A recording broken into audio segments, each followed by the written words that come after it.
Welcome back to Those Are My Thoughts podcast, where we share our thoughts on popular fantasy reads. I'm Jillian. And I'm Sarah. We are here to discuss our thoughts on the book Quicksilver by Callie Hart. We just finished this book less than 24 hours ago. We've had a day today to process, and we're here. Normally we split up our reading and we do, I guess it depends on the book. We have no normal. It's whatever we feel. We're here for the vibes.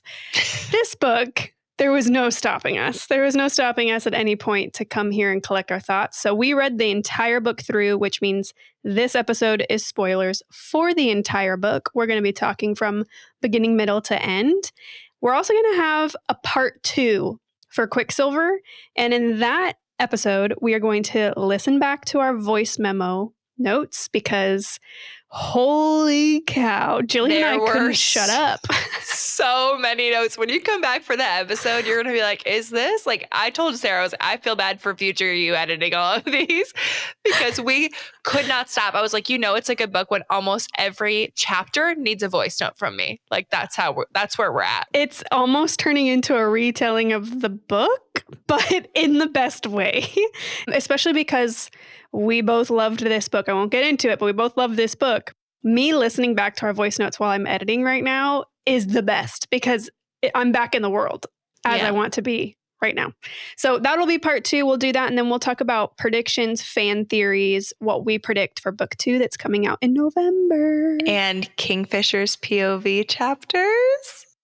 We haven't read it yet, so we will read it and respond for part 2. Yeah. Episode part 2. Oh my God. Quicksilver. Holy cow. This book. I will say,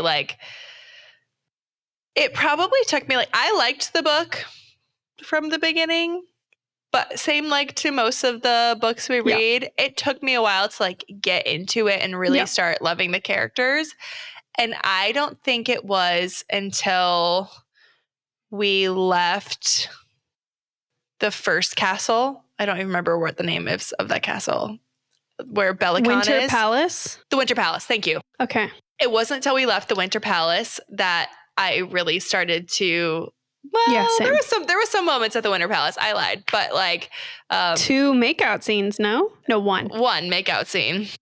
One makeout scene, which that makeout scene was great. And then the part where they make their blood oath and he gets Carrion out of which...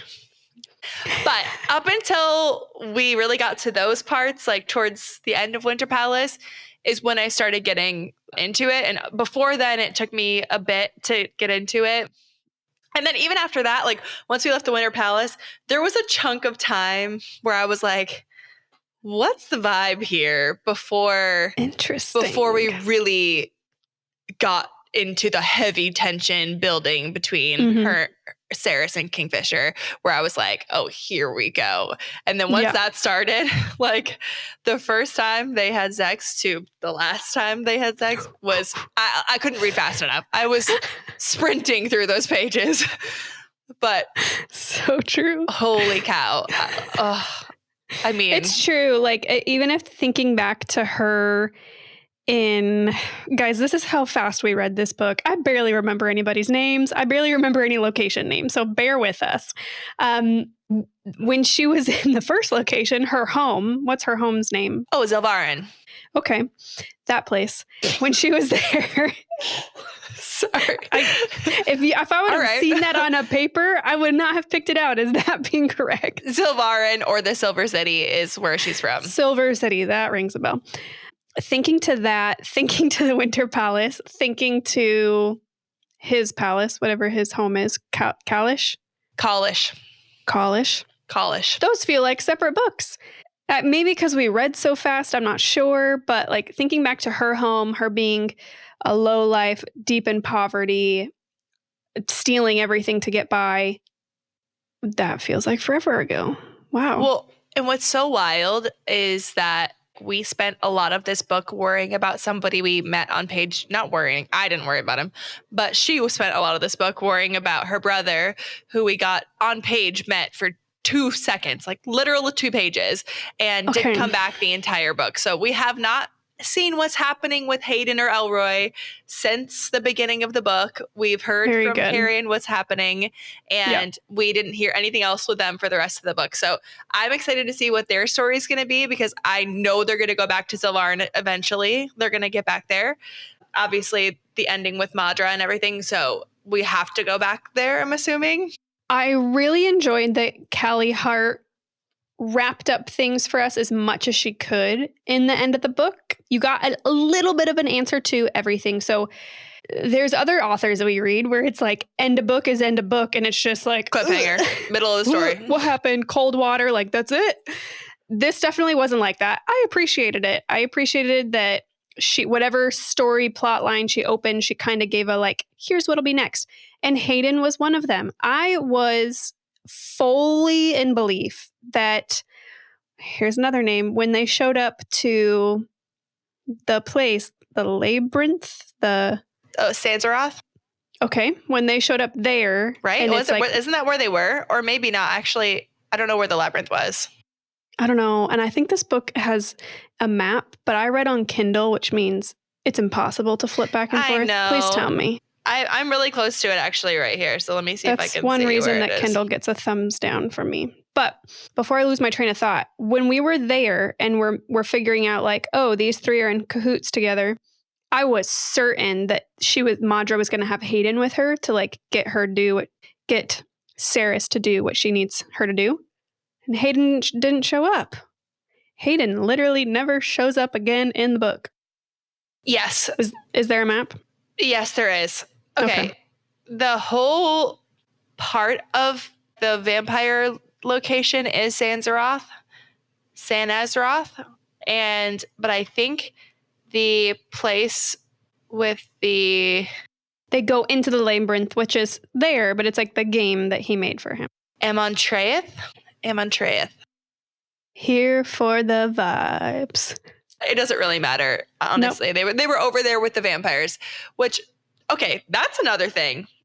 First of all, let's just talk really quickly about how surprised Sarah and I were about things that should have been super, super, super, super, super obvious before we even picked up the book, which is we got all the way until she gets to Evelia, where we were like, oh my gosh, there's Fae in this book. And both of us said that, which is crazy because the entire series is called like the Fae and the Alchemy, which is really insane that we were like, didn't even know that. Sorry to the whole book community and to Callie Hart. Really went in blindfolded. Which, is very Sarah and I. So we got the full like blindfolded experience of this book, which I love because I like being surprised by that kind of stuff. Like, oh my gosh, we're dealing with vampires here. And what's interesting to me, I don't know if you have some thoughts on this, but she brings up right away when they get to Evelia that when she's talking to Everlane, that they have the canine front teeth because they used to have a blood curse and they used to drink blood as Fae, and now they don't have it anymore. So, but it's just stuck around genetically, and that's that. We learn later that there is actually vampires who die and come back and are like feeders, or there's some vampires who like live a long time, normal life, whatever kind of situation. They're like true immortals, and they're actual vampires who need to feed and eat blood all the time. And I guess I don't is that the blood curse they had and now they don't have that anymore? Are the vampires different from the Fae with the blood curse? Like, don't ask me this question, Jillian. I knew this is where you were going. I knew it. I don't know either. And I was literally thinking while reading it, there was a time, whatever chapter that's on, that I like put it down, started doing whatever else in my day. And I thought, I really need a deep diver right now, like on TikTok, to tell me what the hell is happening with this blood curse.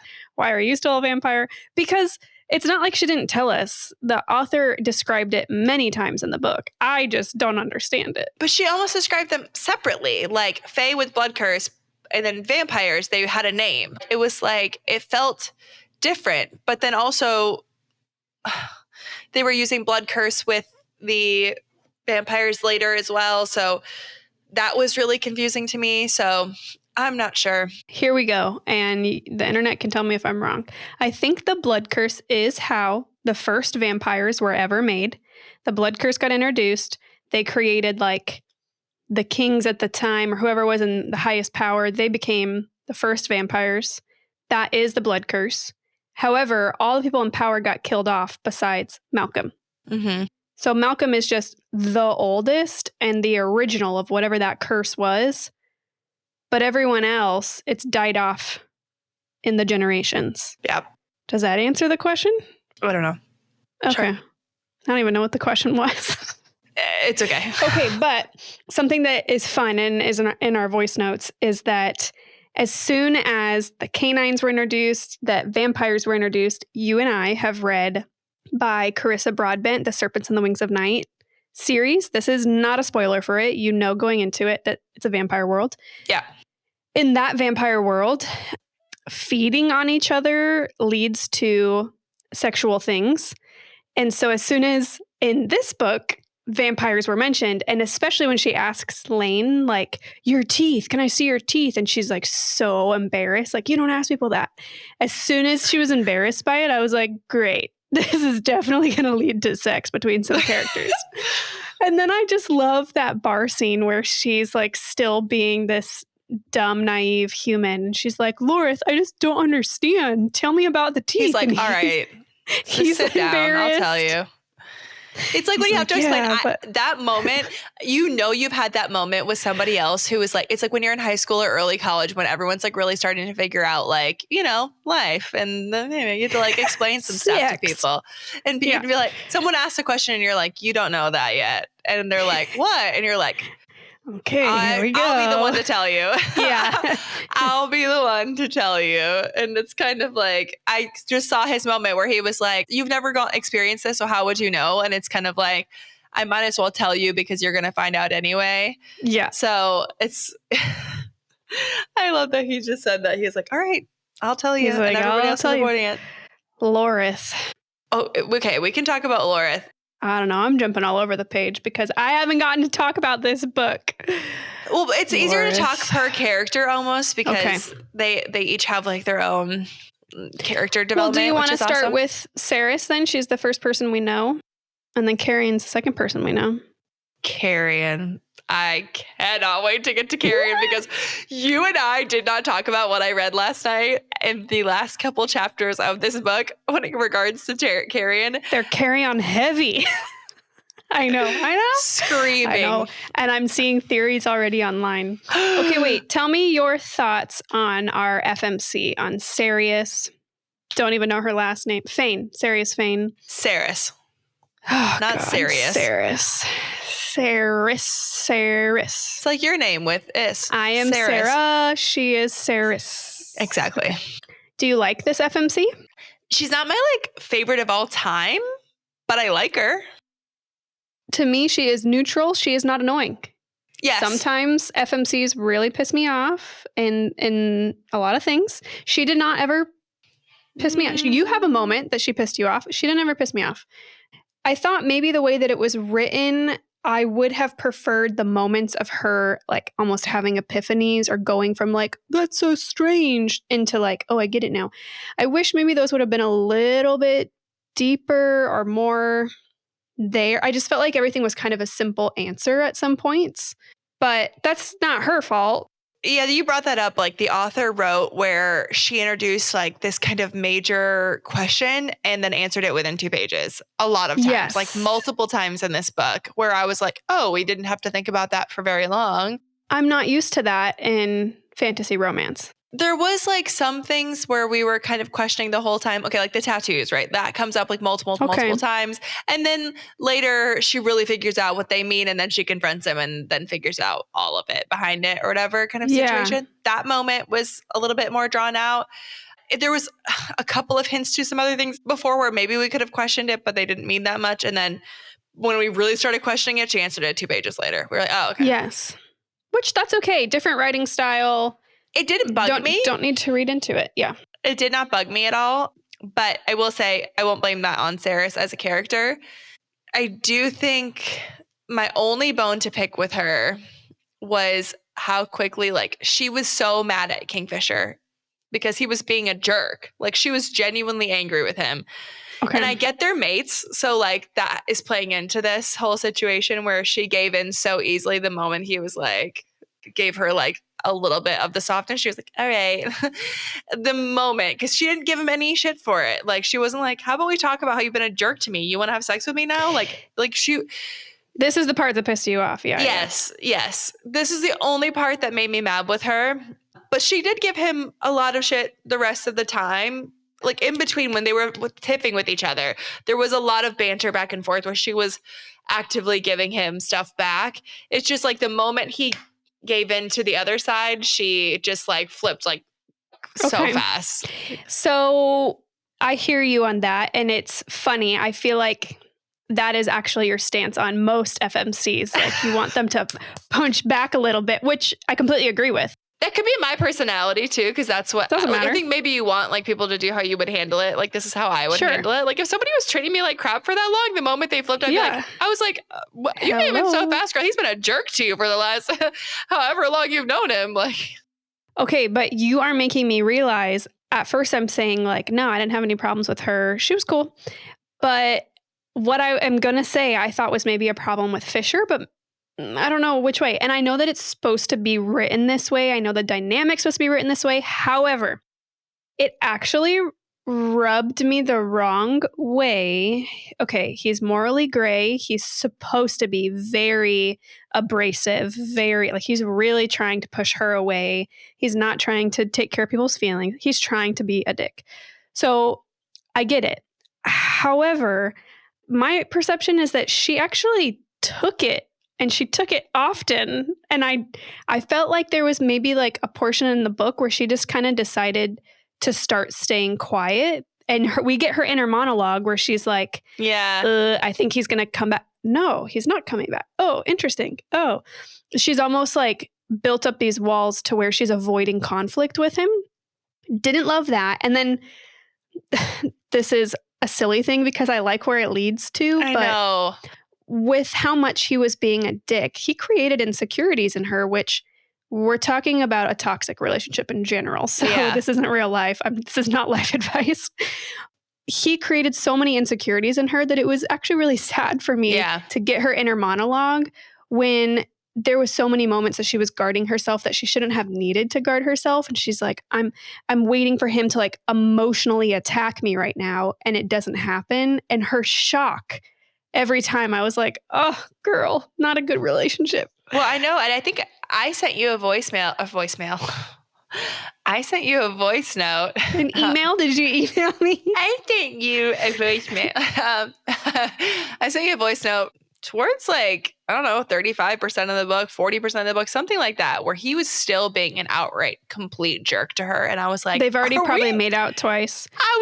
And I was like, are we supposed to like this guy? Like, I was really curious how she was going to bring it back around. And boy, did she. Did she. And I will say, like, the moment, like, this, if you've read ACOTAR, you know, chapter 54, there was a chapter 54 in this book. I think it's chapter 35. It's the same moment. It's the same, like, I thought about it the whole time, Yeah. And I'm reading it, though, and it's, like, the whole explanation of how everything's been since the beginning and how she had no idea. And actually, not just since the beginning. Since his mom made those... Wait, that was shocking. Yeah, and his mom, Oracle, the whole Oracle thing with all of it, and then how it tied into the gods at the end. Oh, anyway. And she got it right, not wrong.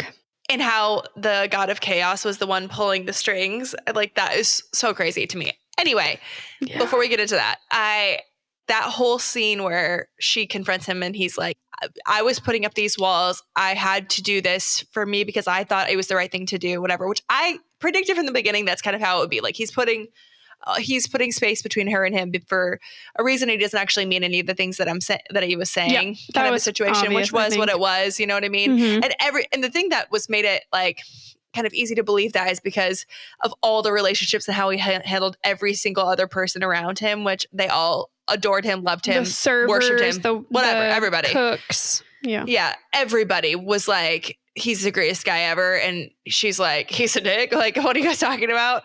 So I think that made it easy to believe that he actually was this awesome guy who was doing this because he felt like it was the right thing to do. But he's such a typical MMC where he's so self-sacrificing, so like possessive.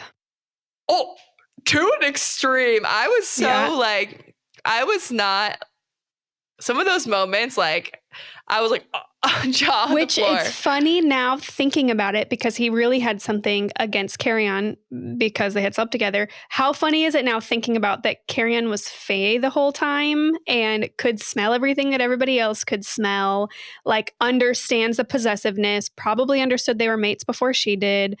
All of like, how funny is that to think about? Wait, I did not think about like, that. oh yeah, he's being a dick, but he's probably understanding because he's Fae, you know?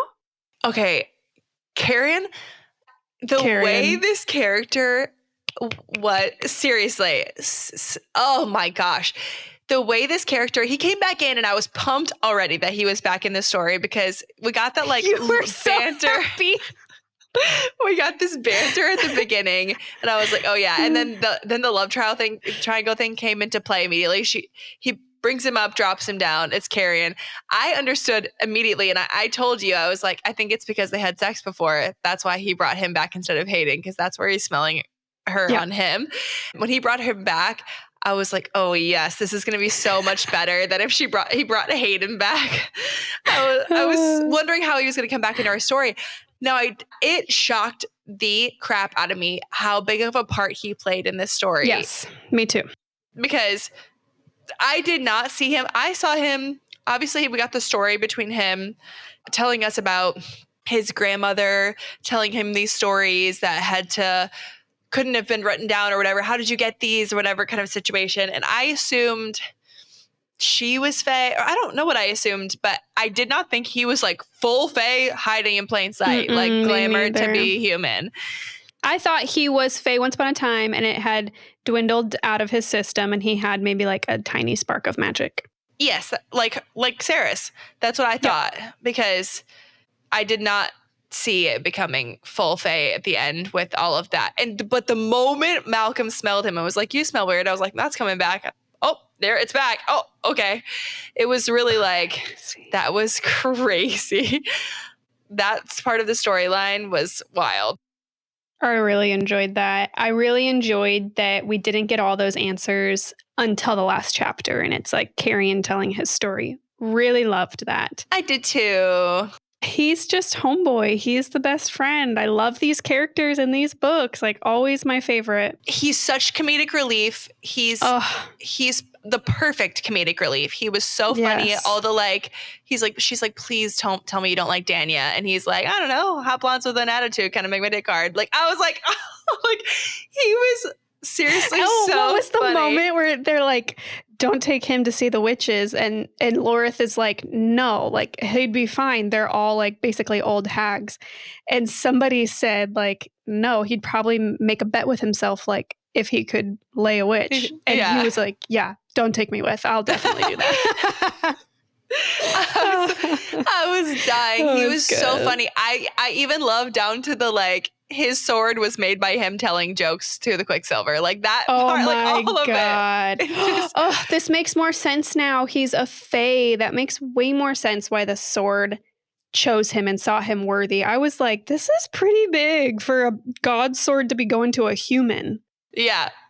Yeah, I didn't question that really either. I was just like, I actually thought it was just like poor plot where I'm like, oh, everyone gets a sword now? Like even this stupid human? Makes way more sense now. Okay. Not this stupid human. Yeah, he surprised the crap out of me. And I loved his character arc. I even love how he was like still hitting on Saris up until like he knew they were mates and he was still like hitting on her. They were mates for a while. Oh my gosh. Okay. Good times. I want to talk about our epiphany with how she finally figures out how to speak to the Quicksilver. You had texted, this is in our voice memos next episode, but you had texted like, okay, she just figured out through Carrion that she really just needs to talk to it the same way she's been talking to it to turn from solid to liquid. And you, Jillian, were like, could have told you that. Stupidest thing. You didn't think that? I was just kind of upset at her doing really random stuff for no reason. Yeah. Let's see if this works. Oh, it burned up again. Like, we are getting nowhere. And I don't know if it was making you mad, but it was making me mad because Kingfisher gave her this task and then was like, here, you go in the forge by yourself and just figure it out. Like, she's not worked with any of this stuff at all before. It exists within him. He should have been helping her from the beginning. He should have given her that hint at the beginning, like, this is what you need to do. He taught her how to talk to the Quicksilver. He should have been the one to tell her how to. He's like, I don't know how to make a relic. You did, I feel like. Like, you knew. I feel like that still, yeah. I was kind of like annoyed with that situation where I was like, he at some point even told her, I think when they were in Ballard, like, oh, I'll help you with all of those. Like, I'll help you with that. And then he still didn't. Like, I was like, it never comes back up again. And it's because we're in crisis mode and we keep jumping from each thing. But I was kind of like, why did that need to be said if we didn't go back there? I was excited for him to come and help her because I'm like, close proximity. We're working in the forge together. But it never happened. Yeah, I was kind of like, you should have been helping her forever ago. What have you? I mean, he was apparently in his tent reading books on how to whatever. What did he say? What something was the for her or something for him? Oh, how to undo a mating bond or something. Yeah, which I'm like, God bond. That's what you were spending your time doing instead of helping her after you gave her this giant task to like do everything. Okay, cool. I was kind of annoyed by that because she should have figured it out earlier, but she also was given this impossible task by somebody who should have helped her out, then didn't. And so she was just throwing stuff at the wall, which I was like, this doesn't make sense. Didn't love that. The 5th chapter of her doing that, I was like, why are we still doing this? I did have the thought sometime at the beginning where I was like, okay, she figured out how to talk to it in all these other ways. Even like talk to it to put the sword, like get the sword pieces out of the wall or whatever, all the things she had talked to it. And that was like, she still couldn't figure out how to like make the relic. And it's like, talk to it. Like, I was screaming at the book. Anyway. I also love that Danya, like, she was so awful. Like, she was like the mutual, like, meanest mean girl. She was awful. What happens to her in the end? Nothing. She gets her hand back. Where does she go? She's back at college with Everlane and Carrion because Everlane, she's the worst, drops through the shadow gate and they send up Lorith, Saris, and Carrion, and everybody else stays back. They don't mention anything with, oh no! She screws up the witches deal, so he puts her back on the front lines. Right. That's right. That's what happens to her. She's the worst. She is the worst. She screwed up like so many things. And then she was a jerk to Saris, and that part I did love because they came back and she sat in Kingfisher's wife's seat, which I was like... Did you predict that immediately? The first time she sat in that chair? Well, everybody was like so amazed by it. Like, everyone was like, oh, why is she sitting there? I was thinking like, oh, this means you're queen or something. Which I love that Ren is the one who is like, you belong don't there. worry. Yeah. Don't get up. And she's like, are you kidding me? I love actually Ren's character. I love that he is always supporting Saris. He's always her like rock, you know? And there's never a moment. I was waiting for him to kind of make her question, like, really, you slept with Kingfisher? Like, you could, and once it was like more than once. He knew every time. But I love that every single time he did not give her a reason to be insecure about it and was just kind of like, but are you, how many times did he check in with her and say, no, I know what happened, but are you okay? I know. She's I love like, that. Oh, yeah, I am. I love that. And he was just like, not just her, but like was obviously doing it for both of them. He's obviously Fisher's like best friend. Mm-hmm. So he was there for him just as much, but was also recognizing like, hey, like, I know you're going through all this stuff, but this girl that you're dragging along, like, she could get hurt here. I love that he was continually coming in to check in on her and make sure she was okay. And like, even just like the moment he walked in on them when they were in bed or whatever, and he was like, to tell, and he was like, oh my gosh, didn't know you were in here. It was like, so he was so like respectful. Yeah. He was always so sweet. I really loved his character. I hope we get more of him and Everlane in the next book. That never came gotta be page, but it seems obvious. Like he clearly stayed back to be with her, like when they were staying in college. And the very first scene where he barges into the room, they both are like this flushed, embarrassed to see each other. Well, clearly, because they don't see each other often. I was weary, I think you were too, of Lane in the beginning of the book. And we didn't really know, like, is this somebody who's secretly going to betray us? However, it was kind of half true because she ends up being the daughter of one of the biggest villains. But we believe that she's in the dark and she is actually good. I guess we'll get more of that because she's not been in her right mind. But I think at this point, I don't think she's evil. I don't think she is either. I mean, her mom died as well, was killed by her father, who's an awful person. But she was raised by him. So, like, I think my antennas are still up, kind of like if there's something more there. Mm-hmm. But by the way she was at the beginning with how she reacted to her and Fisher and how emotional she was about all of that stuff and making sure he was okay. Like when Belican almost killed him, she was like, somebody do something about this. You know what I mean? And we forgot about the like Oracle at the beginning too. We haven't even talked about who, remember that girl who was if you kill him, your house will fall. Do you know what I'm talking about? Like at the very beginning, they're in the hall and Belican's talking to Kingfisher and he almost kills him. And Lane tells somebody else to save him. Oh. And it's an Oracle. Yeah. Dang, totally forgot about that scene. Yeah. I don't know. I was just thinking about that. But anyway, you're right. The way that she reacted in that moment tells me, like, obviously she cares about Fisher a ton. So, like, it was hard to believe that she was bad. But then you and I both reacted this way at the end of whatever chapter it was when they were like, we looked across the river and Everlane was there surrounded by all the vampires. And we were like, oh, she betrayed them. And then the next chapter was like, she was actually taken by them and she's the victim. And I was like, right. Yes. Right. Yes, I was on that page the whole time. I never thought she would betray them. Same. I sent you a voice note like, damn it, Everlane, I can't believe it. Nope. 2 seconds later, we're like, oh, never mind. I want to talk about Kingfisher. I also want to talk about the 3 villains and your thoughts about them if you saw that coming. Which one first? Kingfisher? Yeah. Then we'll talk about the end with the villains. Kingfisher. Okay, his character development is a little predictable for this genre, but I didn't mind in the slightest. You know what? Because he had an actual personality, which I love. Do you know what I'm saying? I hate to say that. Yes, I do. I do know what you're saying.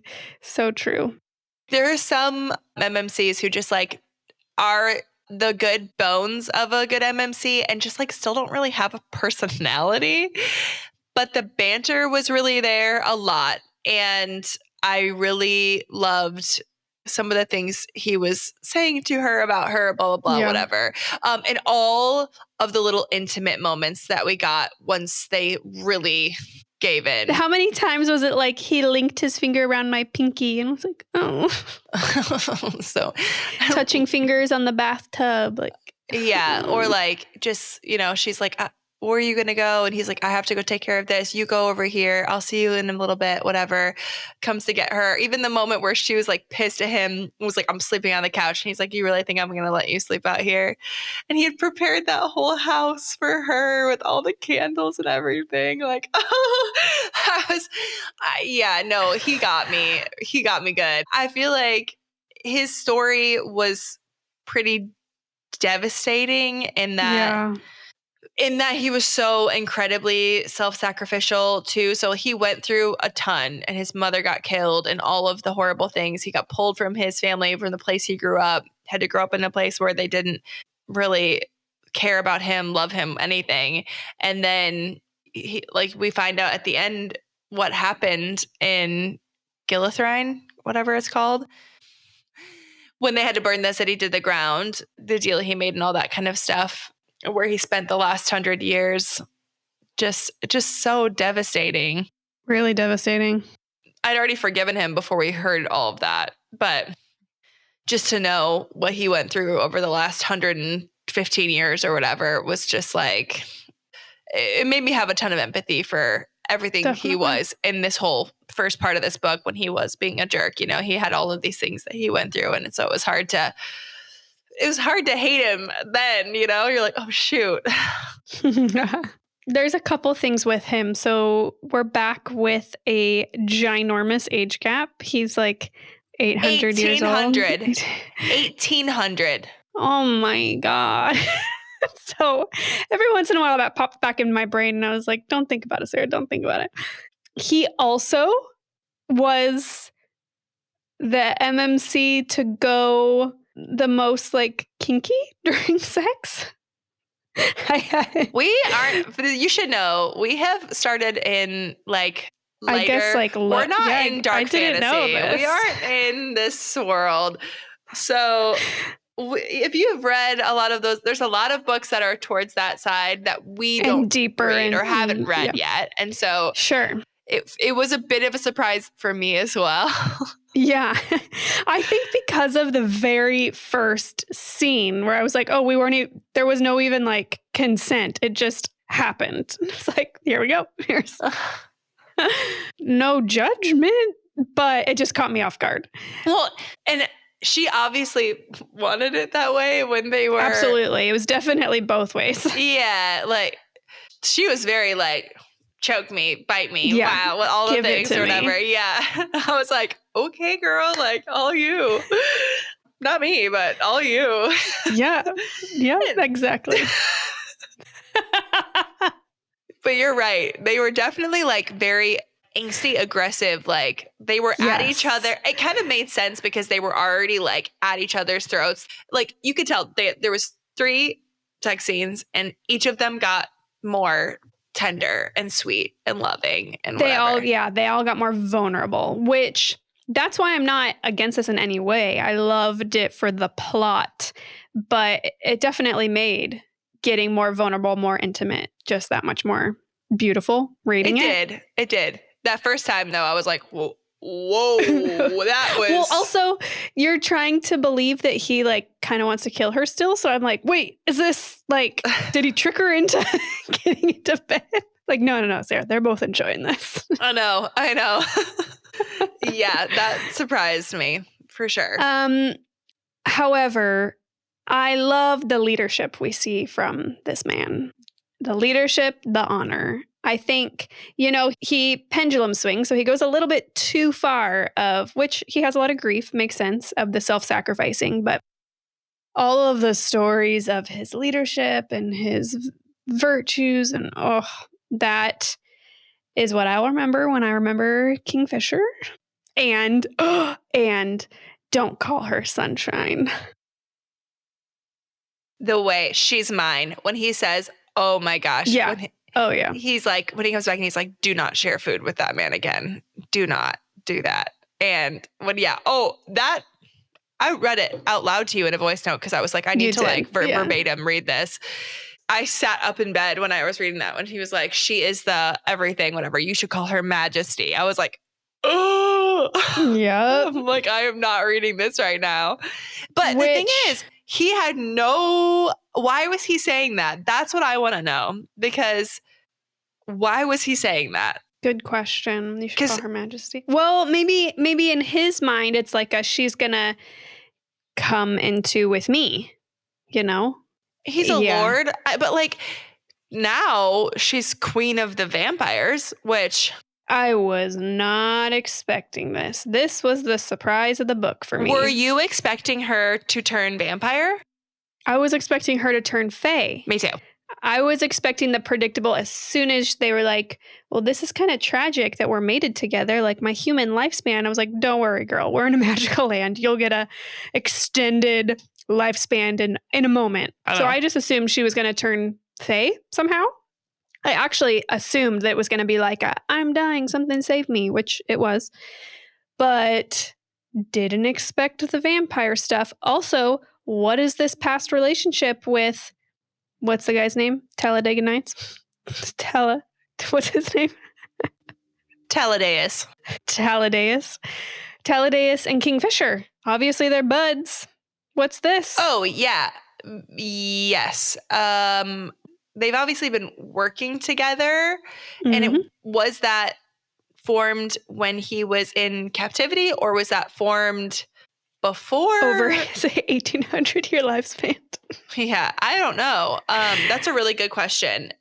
Because clearly, like, they all seem like kind of okay that she's queen of the vampires. Like, yeah. They're like, by the way, he didn't have an heir, so whoever bit him was, and it's like, what? Like, you know what I mean? Yeah. I was shocked. Well, I think he'll definitely play a bigger role in book 2. That guy. Yes. I don't want to get too far into predictions. That will be next episode, but I think that he's going to stay around. He kind of said, like, I'm free now. I can actually die. And he's like, I haven't decided what I'm going to do. I think he's staying for a little bit. Okay, this might be silly.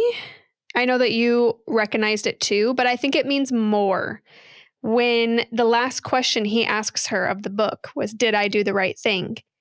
And she never answers it. Did I choose the right thing? Did I do the right thing? Well, because she couldn't give consent in that moment. But yeah, I know what the question is, but she didn't. He asked answer. her that and then dropped the bomb that she was queen of the vampires. And like, how are you supposed to be like, yeah, that was the right thing? Like, I didn't know that was going to happen. Well, she does get sidetracked. The next thing is that she sees her eyes and his eyes, and she sees that the Quicksilver are smaller. Oh, yeah. So she changes the subject.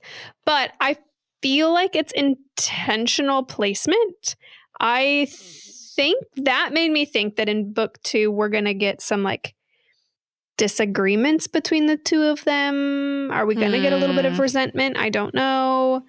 Because I hope not. I kind of hate that. I hope not too. Like, thinking about it makes me upset. That's not the storyline I want. But I can't help but think that that was intentional to keep us wondering, like, does she really forgive him? Does she actually believe him? Well, so they do have to create tension somehow. If they're going to... Sure. If it's not going to be, in my mind, if they're not going to, like, switch the love story to somebody else, like Ren and Neverlane or something like that, where we're really falling in love, we're getting different POVs, which I don't know if we will or not. This isn't...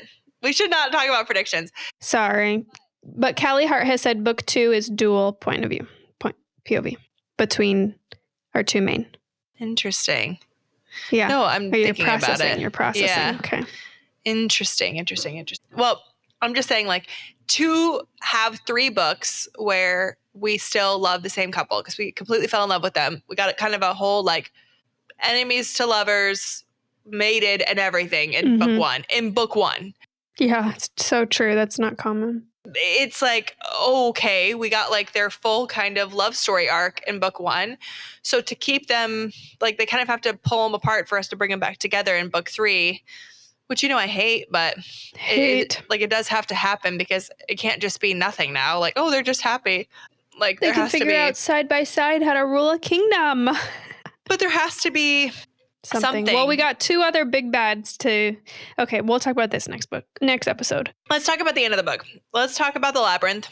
And before it, like, the whole situation with Belicon and Madra and Malcolm. We find out they're calling each other brother-sister.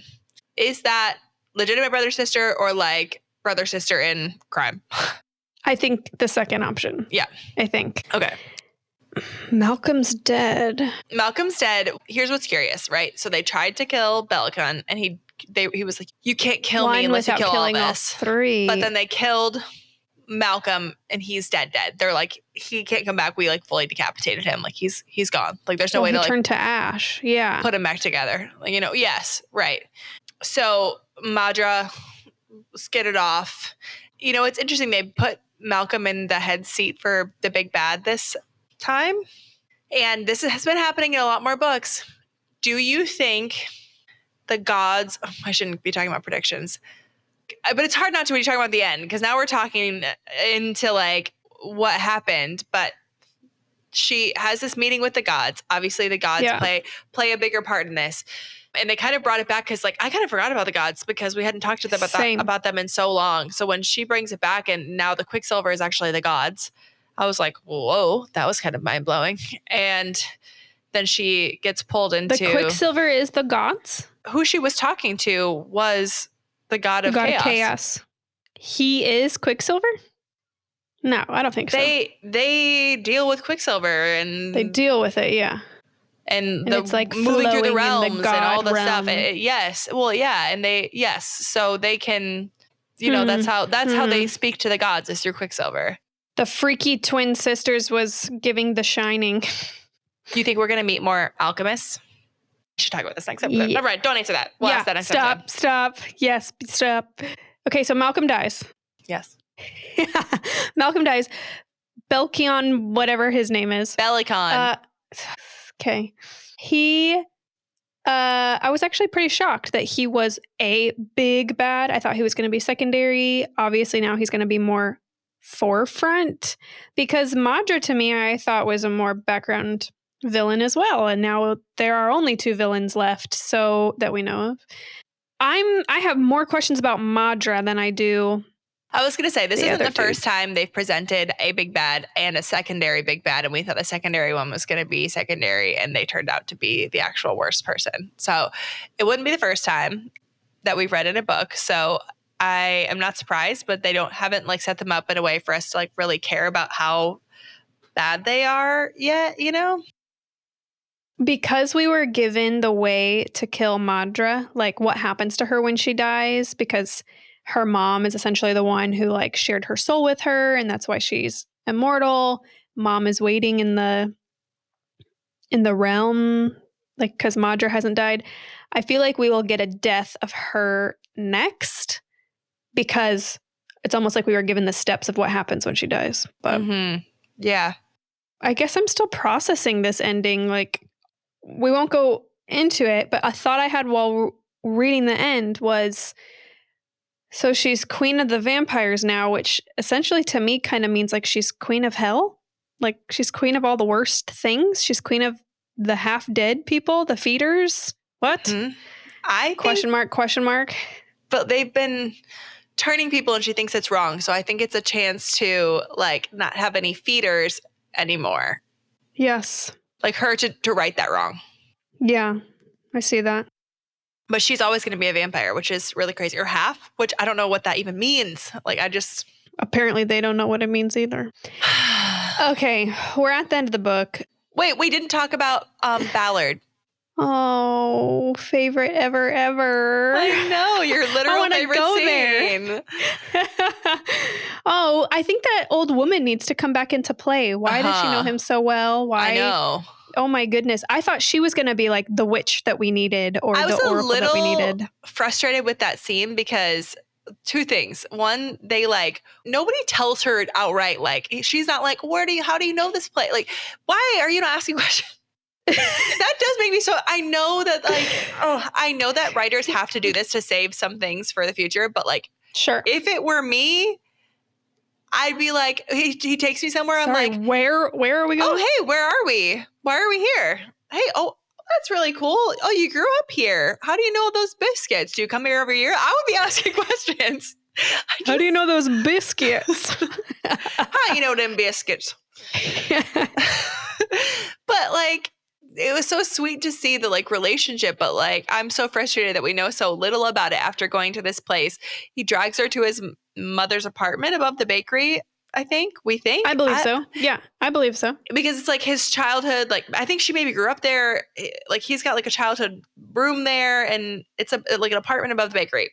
Anyway, it's like this really special, amazing place to him outside of Lordship or the Winter Palace. These other 2 places, he's got like these other crazy memories or like a lot of heavy things there. So it's like this like little apartment above a bakery where he can go back to and feel safe like a child again, which I love. So parts of that were like so sweet, so sentimental. I'm so glad we got that moment. We talked about that was their second sex scene, the first time they go to Ballard. And it was so like, it started off so sweet and relatable and like, just like intimate and vulnerable, like because they were, the whole night was so vulnerable. And then they wake up in the morning and they're kind of just like snuggling and like touching each other. And I was like, oh my gosh, that's so relatable. This scene is. Definitely. So that whole thing in Ballard to me felt incredibly relatable from him taking it gives her us to a this little place. bit of humanness. It made me like I him. loved him. That's when I started really liking him. That's the, I don't know when it turned for me, but that is when they woke up. And I think this scene is going to keep replaying in my head because now I know what it means. But he's like, oh, I didn't know how you took your coffee. They finally sit down and start eating. And she's like, so tell me what these are. And she's showing the tattoos. No, but he's kind of like, interesting. Yeah, I'm not sure. She's like listing off some names. He's like, yeah, I mean, they're like alchemist things or whatever. Like, yes, he's like, exactly. And that's why I was like, oh, they have to do with her. Because he made it seem like it just had to do with her. So then at that point, I wasn't like, because I asked you, like, is it like how do you get them? Is it like is it a mating thing? Or is it like, because he was saying they have to do with just her and like an alchemist. So like, that's very interesting. And even at the end, like, was Belicon the one talking about her tattoos at the very end and like the mating bond kind of situation? Or was it Malcolm? Might have been Malcolm. But Malcolm. He was like reading them and was like, oh, you're clearly the most powerful, which of course, the most that's powerful never alchemist. Happened before. You have a drop of fey blood, but you're the most powerful alchemist that's ever come to the world. Ever been seen in centuries.